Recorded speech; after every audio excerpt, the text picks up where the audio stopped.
எப்பொழுதும் எங்கேயும் அவர் இருக்கிறவர். அவர் இங்கே இல்லை என்று ஒருவரும் ஒரு இடத்தை சொல்ல முடியாது. அவர் எங்கும் நிறைந்திருக்கிறவர். Unlimited God. There is no boundary. Nobody can limit by time or by place. இடத்தை வைத்தோ நேரத்தை வைத்தோ கடவுளை நாம் சுருக்கிவிட முடியாது. இதுதான் பழைய ஏற்பாட்டு திருமறையும் புதிய ஏற்பாட்டு திருமறையும் இந்த எலோயும் என்கிற கடவுளை குறித்து நமக்கு சொல்லுகின்ற 3 அரிய சிந்தைகள்.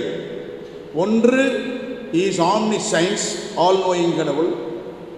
ரெண்டாவது, is omni potential, powerful god, endless power.